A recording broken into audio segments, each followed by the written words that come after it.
वेंकटेशाय नमः। नमस्कार, lead quality circle में टीम जागृति आपका हार्दिक अभिनंदन करती है।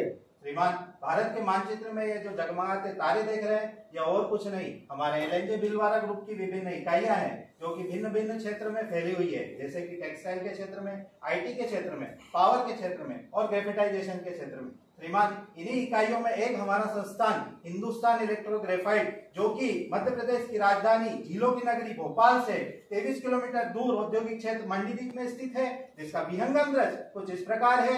और श्रीमान, हमारा संस्थान कृत्रिम ग्रेफाइट इलेक्ट्रोड का उत्पादन करता है। आइए श्रीमान, अब मैं आपका परिचय हमारे chairman emeritus Shri N Jhunjhunwala ji, हमारे ग्रुप चेयरमैन श्री रवि झुंझुनवाला जी और हमारे एग्जीक्यूटिव डायरेक्टर श्री मनीष गुलाटी जी से कराता हूँ। श्रीमान, अब मैं आपको हमारे संस्थान के बारे में बताना चाहूँगा। हमारा संस्थान का कमर्शियल प्रोडक्शन सन 1977 में चालू हुआ और हमारा संस्थान ग्रेफाइट इलेक्ट्रोड बनाता है, जो कि स्टील इंडस्ट्री के इलेक्ट्रिकल आर्क फर्नेस और लेडर फर्नेस में उपयोग होता है। महोदय, हमारे संस्थान का कमर्शियल प्रोडक्शन 80,000 मेट्रिक टन है, जो इसको एशिया का लार्जेस्ट और वर्ल्ड का थर्ड लार्जेस्ट इंटीग्रेटेड प्लांट बनाता है। इतना ही नहीं, हमारे प्लांट में 63 मेगावाट का कैप्टिव पावर प्लांट और वर्ल्ड क्लास R&D सेंटर भी है। हमारे संस्थान ने कई अवार्ड जीते हैं, जिसमें कई Rajiv Gandhi national quality commendation award, Capexil award, SHE award शामिल है। हमारे संस्थान को ISO 14001/9001 सर्टिफिकेशन से भी नवाजा गया है। महोदय, अब मैं आपको हमारे संस्थान के मार्केट से अवगत कराना चाहूंगा। हमारे संस्थान का मार्केट सिर्फ इंडिया में ही नहीं, अफ्रीका, यूरोप और भिन्न भिन्न देशों में फैला हुआ है, जो आप इस पाई चार्ट में देख पा रहे हैं। जैसा कि मैंने आपको पहले बताया था, हमारे संस्थान का वर्ल्ड क्लास R&D सेंटर भी है, जो कि हमारे प्रोडक्ट की क्वालिटी को इंप्रूव करने में तथा small scale model based production करने में हमारे सहायता करता है। आइए श्रीमान, मैं अपने सर्कल के बारे में परिचित कराता हूँ। हमारे सर्कल का नाम है जागृति, जिसका registration number HR05 HG Mandideep, जिसका गठन जनवरी 2019 में हुआ था, जिसके लिए हम प्रत्येक शनिवार को 1:30 बजे GSM नॉलेज सेंटर में मीटिंग करते हैं, जिसकी उपस्थित 96% है। आइए श्रीमान, मैं अपने टीम मेंबर से परिचित कराता हूँ। हमारे फैसिलिटेटर मिस्टर टिपिन गुर्जर, हमारे सदस्य अच्छे सागर और स्वयं मैं जीवेंद्र पटेल। आइए श्रीमान, हमारे उत्पादन के उपयोग के बारे में बताना चाहता हूँ। हमारे उत्पादन का उपयोग इलेक्ट्रिक आर्क फर्नेस में स्टील मेल्टिंग के लिए किया जाता है। श्रीमान, अब मैं आपको इलेक्ट्रोड मैन्युफैक्चरिंग की प्रोसेस समझाना चाहूंगा। इलेक्ट्रोड मैन्युफैक्चरिंग कुल 6 चरणों से होकर गुजरता है। इलेक्ट्रोड मैन्युफैक्चरिंग की पहली प्रोसेस है GP, यानी कि ग्रीन इलेक्ट्रोड प्रिपरेशन, जो कि आप यहाँ देख पा रहे हैं। महोदय, ग्रीन इलेक्ट्रोड प्रिपरेशन में रॉ मटेरियल की मिक्सिंग होती है। मिक्सिंग के पश्चात उसको एक्सट्रूड किया जाता है प्रेस की मदद से। प्रेस से एक्सट्रूड होने के बाद उसको उसके अगले चरण बेकिंग भेजा जाता है, जहां पे इलेक्ट्रोड को 800 डिग्री सेल्सियस पे बेक किया जाता है, जो आप यहाँ देख पा रहे हैं। बेकिंग के दौरान कुछ इलेक्ट्रोड से वॉलेटाइल जुड़ जाते हैं। इस वॉलेटाइल उड़ने के कारण उसमें छेद हो जाते हैं। इसी छेद को भरने के लिए हमें उसको उसके अगले चरण इंप्रेग्नेशन भेजना पड़ता है, जो कि आप यहाँ देख पा रहे हैं। महोदय, इंप्रेग्नेशन में हम इलेक्ट्रोड के अंदर पिच इंपोज करते हैं। पिच इंपोज करने के पश्चात हमें रीबेकिंग की आवश्यकता पड़ती है। रीबेकिंग करने के लिए हम उसको उसके अगले चरण टनल क्लीन भेजते हैं, जहाँ पे हम इलेक्ट्रोड को 700 डिग्री सेल्सियस पे रीबेक करते हैं। महोदय, रीबेकिंग होने के पश्चात उसको अब इसके अगले चरण ग्रेफाइटाइजेशन भेजा जाता है, जहाँ इलेक्ट्रोड को लंबवत तरीके से सजाया जाता है और धारा का प्रवाह किया जाता है।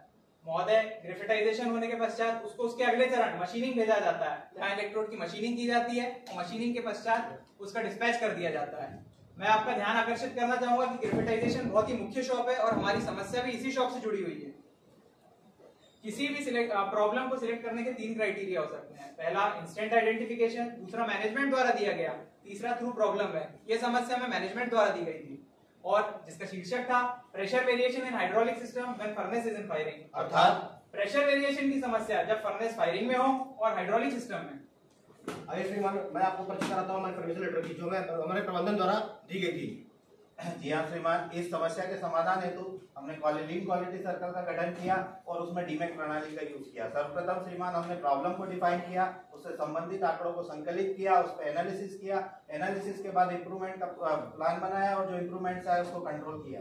श्रीमान, मैं आपको बताना चाहता हूँ, ग्रेफाइटाइजेशन जो कि हमारे प्लांट की मुख्य प्रोसेस है, इस प्रोसेस के अंतर्गत हम इलेक्ट्रोड को लंबवत क्रम में जमाते हैं और इसको मुख्यतः 2 भागों के बीच में जमाया जाता है। श्रीमान, ये 2 भाग और कुछ नहीं, एक भाग PFE एंड होता है, जिसे हम पावर फीडिंग एंड कहते हैं, दूसरा भाग शंट एंड होता है। श्रीमान, पावर फीडिंग एंड के थ्रू हम पावर की फीडिंग करते हैं, जिसके लिए हमें low voltage based high current transformer की आवश्यकता होती है, जिसे हम रेक्टिफार्मर ट्रांसफार्मर कहते हैं। श्रीमान, शंट एंड पे इलेक्ट्रोड के मध्य से कांटेक्ट जॉइंट को बनाए रखना हमारे लिए बहुत ही आवश्यक होता है। जब धारा के प्रवाह है तो हमें इसमें हाइड्रोलिक प्रेशर अप्लाई करना होता है। वो हाइड्रोलिक प्रेशर को कांस्टेंट रखने के लिए हमें हाइड्रोलिक सिस्टम की आवश्यकता होती है, जिसे हम शंट एंड पे लगाते हैं। श्रीमान जब हमारी फर्नेस बन के तैयार हो जाती है तो हम इंसुलेशन बनाए रखने के लिए उसमें मेटको की पोरिंग करते हैं, जिसे जनरली ग्रेन कहते हैं, जिसका वास्तविक दृश्य कुछ इस प्रकार होता है। श्रीमान आपको मैं बताना चाहता हूं, जब हमारी फर्नेस बन के तैयार हो जाती है तो हम वर्चुअल बेस्ड स्काडा से भिन्न भिन्न रेसिपी और भिन्न भिन्न साइकिल टाइम अनुसार उसकी हम फायरिंग करते हैं। उस साइकिल टाइम के अनुसार हमें कुछ मुख्य इंपॉर्टेंट पैरामीटर होते हैं,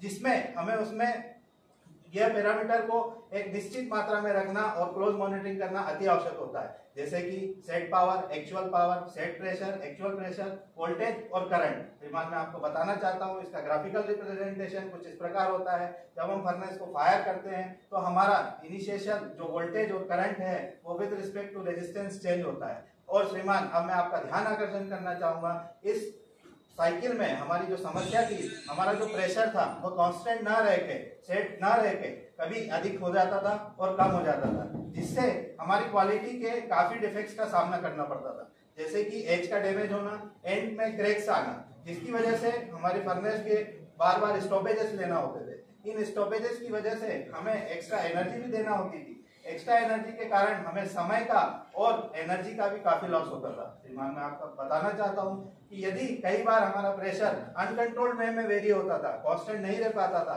तो हमारे इलेक्ट्रोड के मध्यस्थ जॉइंट ओपन हो जाते थे और जिसकी वजह से फर्नेस में फ्लैशिंग तक हो जाती थी और जिसका भयावह दृश्य कुछ इस प्रकार है। श्रीमान ग्रेफाइट फर्नेस में हाइड्रोलिक प्रेशर वेरिएशन बहुत बड़ी समस्या थी, जिसकी वजह से हमारे प्रोडक्ट की क्वालिटी और उत्पाद पर डायरेक्ट प्रभाव पड़ता था। श्रीमान इस समस्या को समाधान करने के लिए भिन्न भिन्न क्षेत्रों में मूल कारणों को ढूंढने का प्रयास किया, जिसमें हमने एक मेथड का यूज किया, फिशबोन डायग्राम। श्रीमान फिशबोन डायग्राम के माध्यम से हमने इसे 4 भागों में विभाजित किया: man, machine, method, material. Man से क्या तात्पर्य है? श्रीमान मैन के आधार पर मैनुअल सेटिंग करना, सिस्टम की पूरी जानकारी का न होना, गलत रेसिपी से फर्नेस फायर करना और गलत प्रोसेस लोडिंग करना। मशीन से क्या तात्पर्य है? श्रीमान मशीन के आधार पर ऑयल का गंदा होना, एक्यूमुलेटर कैपेसिटी कम होना, सिलेंडर इंटरनल लीकेज होना और पावर सप्लाई करना आना। मेथड से क्या तात्पर्य है? मेथड के आधार पर मैनुअल सेटिंग करना और ट्रांसमीटर से चेक करना। मटेरियल से क्या तात्पर्य है? मटेरियल के आधार पर जंक्शन बॉक्स टूट जाना, सिंक रिस्क का डैमेज होना और रनिंग फर्नेस प्रेशर का बढ़ना। श्रीमान फिशबोन का डायग्राम का विश्लेषण करने के पश्चात कुछ तथ्य निकल के सामने आए जो इस प्रकार है। श्रीमान सबसे पहले हमने हमारे सिस्टम वाले बाल को बदल दिया। क्या इससे हमारी समस्या सॉल्व हुई? जी नहीं श्रीमान। सेकंड स्टेप में श्रीमान हमने हमारे सिस्टम वाले डायरेक्शन कंट्रोल वाल्व और पावर ट्रांसमीटर को बदला। क्या इससे हमारी समस्या सॉल्व हुई? जी नहीं श्रीमान। थर्ड स्टेप में श्रीमान हमने हमारे पावर पैक और फिल्ट्रेशन मशीन को लगा दिया। क्या इससे भी हमारी समस्या सॉल्व हुई? कुछ हद तक हाँ श्रीमान। फिर कहीं जाकर श्रीमान हमने हमारे सिस्टम में लगे 2.5 लीटर के एक्यूमुलेटर को निकालकर 10 लीटर में कन्वर्ट कर दिया। क्या इससे? बिल्कुल श्रीमान। श्रीमान मैं बताना चाहता हूँ, हाइड्रोलिक प्रेशर वेरिएशन की समस्या का समाधान होने के पश्चात जो हम ग्राफ में देख रहे हैं, हाइड्रोलिक लाइन तो स्ट्रेट चल रही है और जो कोई अपने पुराने स्लाइड में देखा था वो जिगजैग की तरह चल रही है। श्रीमान मैं बताना चाहता हूँ कि हाइड्रोलिक प्रेशर वेरिएशन की समस्या का समाधान होने के पश्चात कई दिनों तक हमने इसको अपनी निगरानी में रखा। श्रीमान ये समस्या हमें फाइनेंशियल द्वारा हमारे बिनवन द्वारा फाइनेंशियल 2018-2019 में दी गई थी, जिसका हमने LQC के माध्यम से विश्लेषण कर फाइनेंशियल ईयर 2019-2020 को कंप्लीट कर दिया। साथ ही साथ श्रीमान आपको मैं ये बताना चाहता हूँ कि समस्या 2018-2019 से लेकर आज तक दोबारा नहीं आई है। श्रीमान हाइड्रोलिक प्रेशर वेरिएशन समस्या का समाधान होने के पश्चात जब हमने भिन्न भिन्न क्षेत्रों के चेक शीट और उसको चेक किया, जिसमें से मैं नाइट्रोजन चार्ज चेक शीट और बैच टेस्ट जो हर 3 महीने चेक करते हैं, 3 मंथ से लगने। जी हाँ श्रीमान, हम यही नहीं रुके, हमने इसको कंट्रोल करने के लिए नाइट्रोजन चार्जिंग की चेक शीट बनाई। इसको हम हर 3 महीने में रिव्यू किया करते थे और इसके साथ इसको भरा करते हैं महोदय। इसके अलावा जैसा कि मेरे साथी ने आपको बताया, पहले हम कन्वेंशनल टाइप का फिल्टर यूज करते थे, उसकी जगह हमने इलेक्ट्रोमैग्नेटिक फिल्टर यूज करना चालू किया। उसके कारण हमारी ऑयल की गुणवत्ता बढ़ी। गुणवत्ता बढ़ने के बाद हमने उसको टेस्ट करने के लिए ऑयल पैच टेस्ट करना चालू किया। ऑयल पैच टेस्ट की शीट आग के सामने संलग्न है महोदय। इसके अलावा हमने नास वैल्यू पे भी काम किया, जो कि नेशनल एरोस्पेस स्टैंडर्ड है। इसमें पहले हमारी वैल्यू 11.5 से 12 के बीच में चलती थी, जिसको कम करते करते हम 7.5 पे लेकर आए, उसको हम कांस्टेंट 7.5 पे मेंटेन कर रहे हैं, जिसका ग्राफ आप यहाँ देख पा रहे हैं।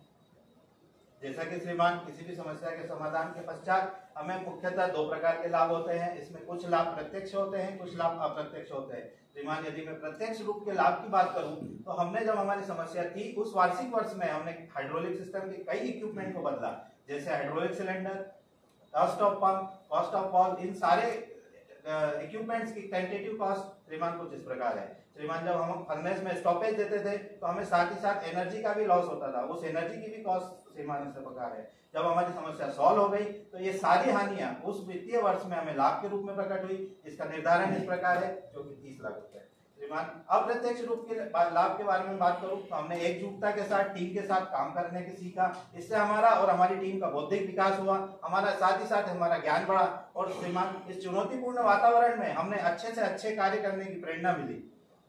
श्रीमान हाइड्रोलिक प्रेशर वेरिएशन समस्या समाधान होने के पश्चात हमारे प्रबंधन द्वारा हमें प्रोत्साहन लेटर से प्रोत्साहित किया गया। इसी साथ श्रीमान यहाँ उपस्थित सभी लोगों में आभार प्रकट करना चाहता हूँ। श्रीमान हम आभारी उपस्थित वरिष्ठ अधिकारियों का जिन्होंने ध्यान पूर्वक सुना।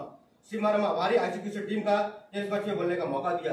श्रीमान हम आभारी अपने प्रबंधन का जिन्होंने हमें प्रतिभा निभाने का मौका दिया। श्रीमान हम आभारी है प्रत्यक्ष रूप से जिन्होंने हमारे सहयोग प्रदान किया। आपके प्रश्न और सुझाव सादर आमंत्रित है।